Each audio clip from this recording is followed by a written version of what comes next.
Diyos ko, pagpasok ko, hindi naman pala. Para ako na-prank. Alas wala nga kami pakialamanan eh. Wala kami pakialamanan. Bahala ka dyan, bahala ko dito.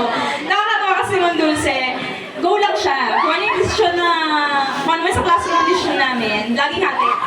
Okay lang sa kanya kung ano man yung desisyon ko, okay lang din sa akin kung ano man yung desisyon niya. And that's a good thing kay Ma'am. Go lang yan, go lang. Kung anong gusto mo sa buhay, go. Bahala ka dyan. Ayan. Yan. Sasabihin na lang pag alas 12 na, nasa room pa siya. Sabi ko, Ma'am, ituloy mo na hanggang alas 6. Go! At 12:15, nasa labas pa ako. Siya nasa loob pa rin. Sobrang sipag. Ganun kasipag si Ma'am. Sobrang sipag talaga ni Ma'am ko. Wala akong masabi. Alas 3, alas 4, hanggang na doon pa rin siya sa loob ng faculty. Nag-check siya, gumagawa ng records, i-re-record niya talaga. Inisip ko kami minsan niya, ay, nagpahawak na ito.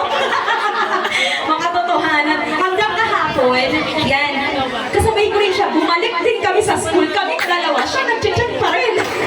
Hindi pa siya umuwi. Grabe, idol ko talaga si Mame. Tapos sa kanya rin ako kumukuha ng idea ng mga papagawa sa bata. Kasi minsan mapasok ako, hindi ako handa. Pasok sa Ma'am Dulce, ano papagawa? Pinagawa ko.